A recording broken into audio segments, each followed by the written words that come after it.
Assalamualaikum warahmatullahi wabarakatuh. Kami daripada Kumpulan 4 akan membentangkan tentang 4 Pemantapan Kesempadanan Nasional Malaysia.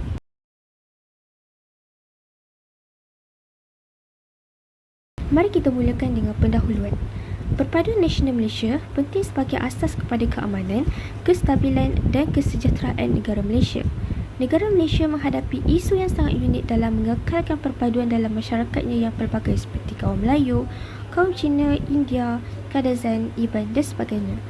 Perkara ini memerlukan keinginan semua pihak untuk bekerjasama bagi membangunkan semangat kekitaan dan perlu menolak segala jenis perpecahan kaum dalam negara Malaysia. Segala kejayaan yang dicapai pada hari ini ditunjangi oleh usaha dan pengorbanan pejuang-pejuang kita yang terdahulu. Tidak ada maknanya kejayaan, kemajuan dan kemakmuran jika rakyat berpecah belah dan bergaduh sesama sendiri. Maka, kita mesti menghargai dan menerima kepelbagaian etnik dan budaya masyarakat Malaysia. Pada bab ini, kita akan belajar bagaimana Pemantapan Kesempadanan Nasional Malaysia akan membantu dalam mencapai perpaduan, tahap kesepaduan dan proses penyatu paduan. Ialah satu proses yang menyatu padukan anggota masyarakat dan negara seluruhnya melalui ideologi negara supaya tiap-tiap anggota masyarakat dapat membentuk satu identiti dan nilai bersama serta satu perasaan kebangsaan bersama di kalangan mereka. Perpaduan masyarakat merupakan sebahagian yang penting daripada perpaduan negara. Oleh itu, adalah mustahak bagi kita meneliti latar belakang dan ciri-ciri masyarakat majmuk di negara kita. Perpaduan merupakan salah satu aspek penting bagi setiap negara. Matlamatnya adalah agar setiap bangsa dan negara dapat hidup dengan harmoni dan tenteram tanpa perkara yang dapat menggugat keamanan. Rakyat tidak akan dapat hidup dengan selesa dan negara akan bergolak setiap masa akibat tiadanya keamanan. Assalamualaikum warahmatullahi wabarakatuh dan salam sejahtera. Nama saya Nur Aida Syuhada binti Omar. Nombor pelajar saya 2022453038. Saya akan menerangkan bahagian 4.1A iaitu detik perpaduan dan detik perbezaan. Detik perpaduan dan detik perbezaan adalah saat yang boleh dilihat berlaku dalam kehidupan seharian masyarakat.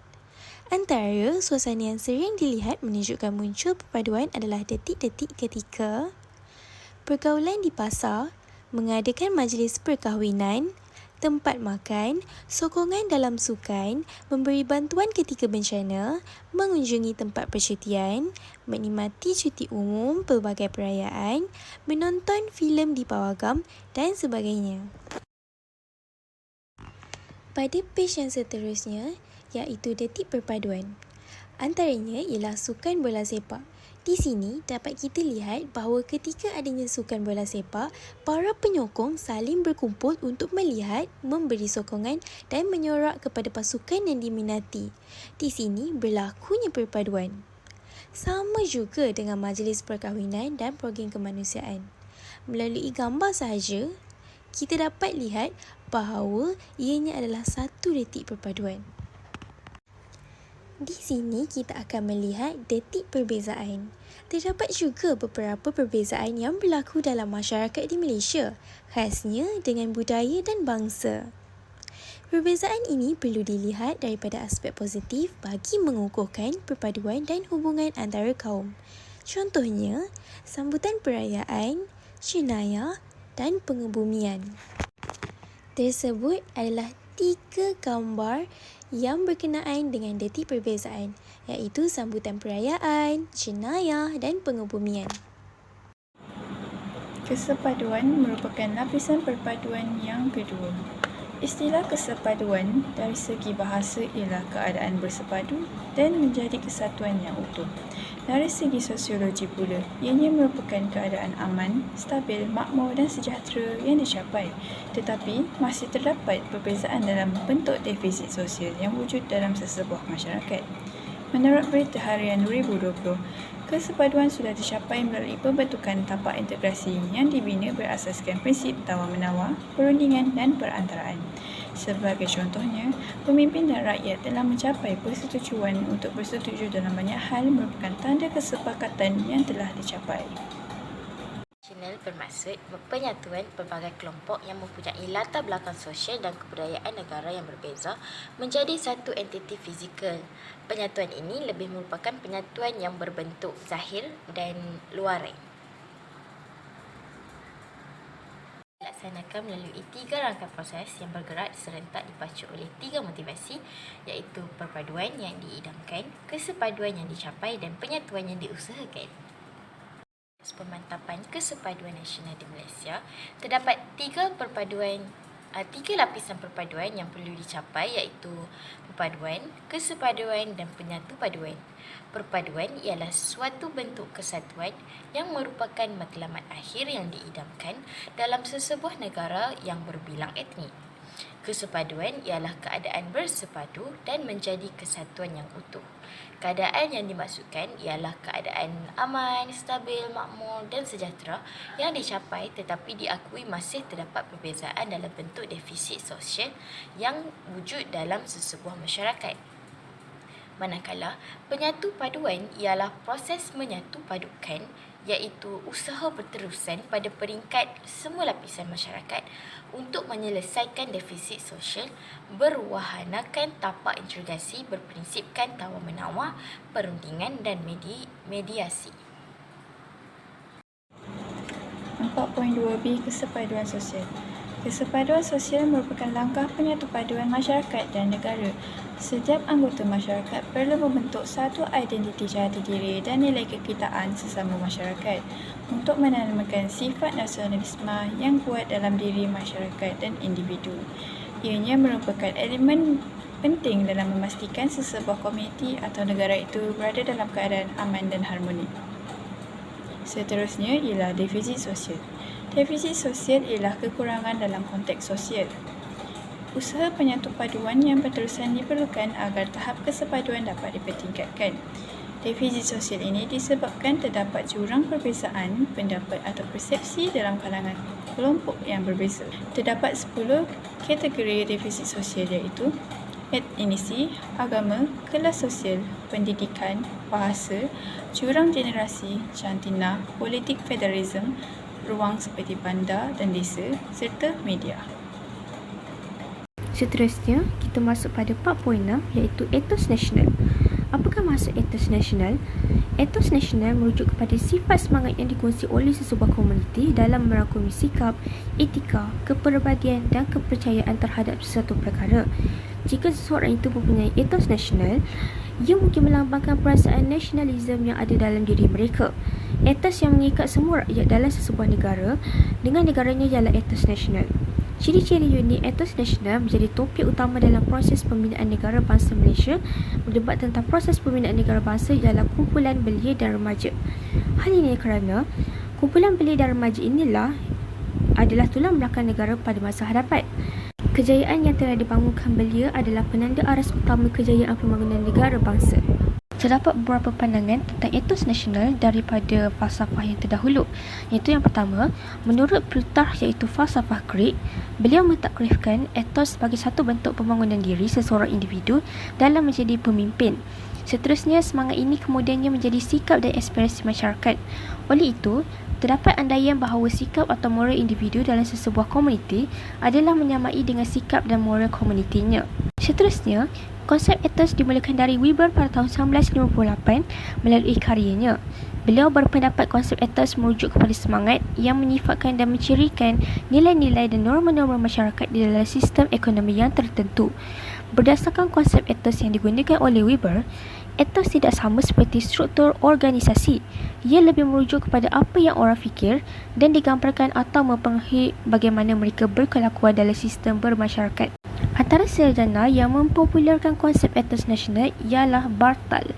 Etos nasional secara eksklusifnya boleh digambarkan sebagai satu bentuk kepercayaan masyarakat yang dianggap bertahan lama, dikongsi bersama oleh sebahagian besar anggota masyarakat dan lebih memberi tumpuan terhadap persoalan pada masa hadapan. Dan etos nasional boleh menjadi suatu unsur yang ideal, membentuk nilai-nilai, prinsip dan norma-norma yang memberi panduan normatif kepada sesebuah masyarakat.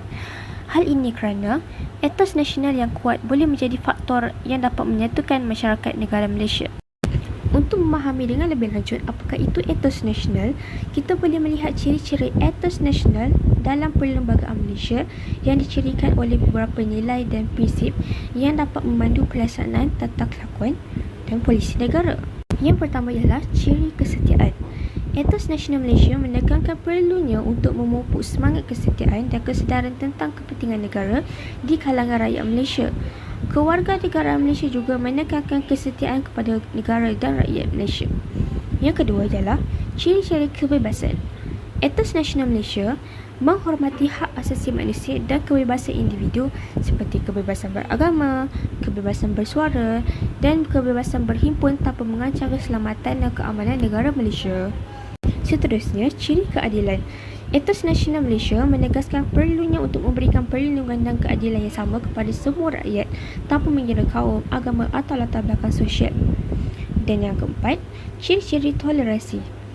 Etos Nasional Malaysia mempromosikan budaya toleransi dan saling menghormati di antara rakyat Malaysia yang berbilang kaum dan agama. Yang kelima ialah ciri kepimpinan. Etos Nasional Malaysia menghargai peranan kepimpinan yang berintegriti dan berwibawa dalam memimpin negara ke arah kemajuan dan kesejahteraan rakyat. Dan yang terakhir ialah ciri-ciri kerjasama. Etos Nasional Malaysia menggalakkan semangat kerjasama di antara rakyat dan kerajaan Malaysia dalam melaksanakan pembangunan dan mempertingkatkan kehidupan sosial dan ekonomi rakyat Malaysia. Maka, kita boleh melihat nilai-nilai ini membentuk asas etos Nasional Malaysia dan memainkan peranan penting dalam membentuk identiti dan kesatuan rakyat Malaysia. Kini, masuklah pula kita kepada 4.3 iaitu penyatu paduan proses diusahakan. Penyatu paduan ialah usaha berterusan pada peringkat semua lapisan masyarakat untuk menyelesaikan defisit sosial berwahanakan tapak integrasi berprinsipkan tawar-menawar, perundingan dan mediasi. Usaha proses penyatu paduan oleh kerajaan iaitu apabila terbinanya satu model integrasi kesepaduan nasional yang dinamakan sebagai Indeks Perpaduan Negara 2018. Model ini menyenaraikan 3 perkara asas dalam menentukan indeks perpaduan iaitu perpaduan, kesepaduan dan penyatu paduan. Indeks perpaduan negara merupakan rujukan untuk mencipta dan membina tapak integrasi dengan mengenapasi kategori defisit sosial untuk memperbaiki kekurangan. Dengan lebih lanjut lagi, kita dapat melihat di website Indeks Perpaduan Negara itu sendiri. Assalamualaikum warahmatullahi wabarakatuh. Nama saya Nurul Farisah binti Abi Syukur. Nombor student saya adalah 2022-845-132. Pada hari ini, saya akan menyambung penerangan pada bahagian penyatuan iaitu proses diusahakan. Terdapat 5 konsep asas yang menjadi cabaran dalam proses usaha penyatu paduan kaum. Antaranya ialah etnik iaitu entiti dan ethnocentrism, ras atau racism, prejudis, stereotip dan diskriminasi. Konsep asas yang pertama adalah etnik. Etnik boleh didefinisikan sebagai hubungan antara kelompok manusia yang mengamalkan budaya yang hampir seragam termasuk adat resam, pakaian, bahasa dan kegiatan ekonomi. Dari segi bahasa, etnik boleh dikenali sebagai kaum atau bangsa. Dari segi istilah pula, etnik boleh didefinisikan sebagai kelompok manusia yang ditentukan melalui perbezaan ciri-ciri budaya seperti adat resam, pakaian, bahasa, kegiatan ekonomi dan sebagainya. Istilah etnik berasal daripada perkataan Yunani iaitu ethnos yang bermaksud orang. Satu kumpulan etnik ditafsirkan secara sosial atas dasar ciri-ciri budayanya. Etnik pada dasarnya bersikap etnosentrik iaitu menganggap ciri-ciri budayanya sebagai wajar, betul dan lebih utama daripada budaya etnik lain yang dipandang rendah dan dianggap ganjil, berada di tahap yang rendah ataupun tidak bermoral. Terdapat 2 konsep etnik yang biasa diamalkan iaitu ethnicity dan ethnocentrism. Ethnicity merupakan rasa kekitaan sesuatu kumpulan etnik tertentu. Ini bererti wujudnya satu kebudayaan atau subbudaya yang jelas di mana anggotanya merasa disatukan dengan satu sejarah, nilai, sikap dan tingkah laku yang sama. Ethnocentrism pula merupakan kepercayaan atau rasa bangga dalam kalangan anggota sesebuah etnik bahawa budaya dan etnik mereka jauh lebih baik dan hebat daripada kelompok lain. Terdapat 3 komponen penting yang berkaitan dengan etnik, iaitu tahap keetnikan, batas etnik dan hubungan sosial rentas etnik. 3 tahap keetnikan adalah keetnikan, kemodenan dan kestabilan. Batas-batas etnik dapat dilihat melalui aspek material, status, tuntutan sosial dan tindakan gantian. Manakala hubungan sosial rentas etnik yang ada adalah hubungan etnik dengan individu, hubungan etnik dengan komuniti dan tahap keaktifan penyertaan dalam institusi. Konsep asas yang seterusnya adalah ras ataupun rasism. Rasism digunakan untuk melihat ciri-ciri fizikal sesebuah etnik seperti kulit, paras rupa dan lain-lain. Sesebuah kelompok sosial yang mempunyai tanda pengenalan kolektif berasaskan ciri-ciri fizikal seperti warna kulit, warna mata, warna rambut dan lain-lain. Rasism dapat dikatakan sebagai suatu pandangan, pemikiran atau kepercayaan negatif sesuatu kelompok etnik terhadap kelompok sosial atau etnik dan ianya ditunjukkan secara terbuka. Misalnya, seorang peniaga berkulit putih enggan memberi layanan yang betul dan sepatutnya kepada seorang pelanggan yang berkulit hitam. Seterusnya adalah prejudis. Prejudis dapat didefinisikan sebagai satu pandangan negatif mengenai ahli kelompok etnik lain dan sama ada pandangan tersebut sentiasa tersemat dalam hati ataupun pandangan yang terluar. Prejudis merupakan pandangan yang dibuat yang tidak berasaskan maklumat yang jelas, tepat ataupun mencukupi. Ianya disalurkan dari satu generasi ke satu generasi yang lain dan menjadi tradisi nenek moyang yang kebanyakan orang harus mengamalkannya. Prejudis mudah dilihat apabila berlaku persaingan politik, ekonomi, sosial dan lain-lain. Terdapat banyak contoh prejudis yang boleh dilihat, antaranya ialah lelaki merupakan golongan yang kuat dan perlu bekerja manakala perempuan adalah golongan yang lemah dan hanya boleh duduk di rumah serta melakukan kerja-kerja rumah seperti mengemas dan memasak. Seterusnya adalah stereotip. Stereotip merupakan kenyataan umum yang negatif ataupun positif terhadap sesuatu kumpulan etnik lain. Ia merupakan gambaran yang berlebih-lebihan tentang sesuatu perlakuan yang baik ataupun buruk yang ditujukan kepada kumpulan etnik yang lain. Fahaman stereotip akan menimbulkan perasaan negatif dalam masyarakat, membebaskan interaksi antara etnik serta menyebabkan semangat perkauman. Antara stereotip yang boleh dijadikan contoh adalah stereotip jantina. Contohnya, budak lelaki tidak boleh memakai pakaian merah jambu kerana ia merupakan warna perempuan. Contoh lain adalah budak perempuan pula tidak boleh bermain bola sepak kerana ia adalah sukan bagi lelaki. Akhir sekali ialah diskriminasi. Ia didefinisikan sebagai pandangan atau pemikiran yang negatif terhadap kelompok etnik yang lain yang mempengaruhi perilakunya. Diskriminasi akan berlaku apabila wujudnya prejudis dan juga stereotip. Ia boleh dilakukan oleh individu, institusi, firma, malah oleh kerajaan. Diskriminasi dapat dilihat apabila berlakunya ketidakadilan antara kumpulan yang tertentu. Misalnya, seorang majikan memberikan gaji yang tidak setimpal dengan sumbangan kepada pekerja kerana kumpulan yang diwakilinya. 4.3b, saya akan terangkan tentang alat penyatu paduan.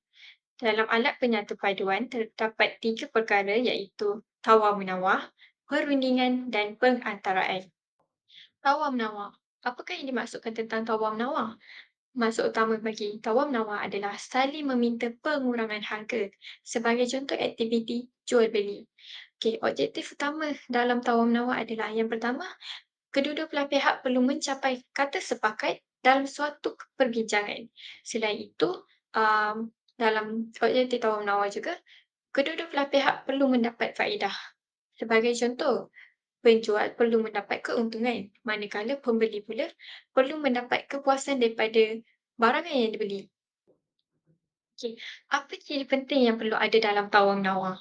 Yang pertama, kedua-dua belah pihak perlu saling reda-meredai apabila suatu kesepakatan telah dipersetujui. Selain itu, pembeli tidak boleh memaksa penjual untuk menjual barang dagangan pada harga yang merugikan. Okey, yang terakhir sekali, penjual tidak boleh menganiaya pembeli dengan harga yang menzalimi pembeli. Maksudnya, harga barang dagangan tu dijual pada kadar harga yang tinggi. Seterusnya, alat penyatu paduan yang kedua iaitu perundingan. Apakah itu perundingan? Maksud utama perundingan adalah perbuatan atau hal berunding ataupun perbicaraan.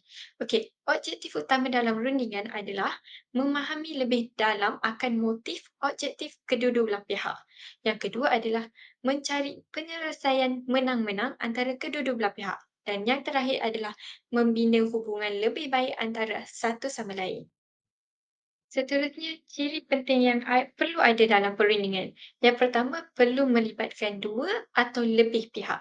Yang kedua adalah semua pihak saling memerlukan untuk mencapai matlamat masing-masing. Dan yang terakhir adalah mencapai kesepakatan bersama tanpa perlu bertengkar ataupun terlibat dalam pergaduhan.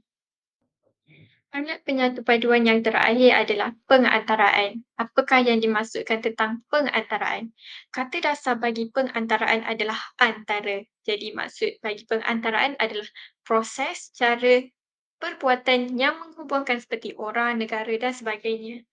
Objektif pengantaraan adalah yang pertama, pengantaraan membantu menyelesaikan konflik antara kedua-dua belah pihak.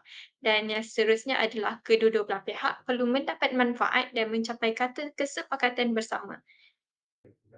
Oleh itu, ciri penting yang perlu ada dalam pengantaraan adalah yang pertama, berperanan sebagai penghubung antara kedua-dua belah pihak untuk berkomunikasi. Seterusnya, konflik kedua-dua belah pihak dapat diselesaikan dengan cara yang baik dan yang terakhir sekali, kedua-dua belah pihak mendapat keuntungan bersama. Oleh itu, apakah kesimpulan yang kita dapat dalam bab pemantapan kesepaduan nasional Malaysia? Okey, yang pertama, sebagai masyarakat yang majmuk, kita perlu saling bertoleransi antara satu sama lain.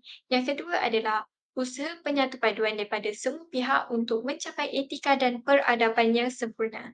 Yang ketiga ialah wujud masyarakat harmoni kerana adanya masyarakat yang bersatu padu. Dan yang terakhir sekali adalah perpaduan menjadi tunjak negara kerana dapat terus berkembang maju.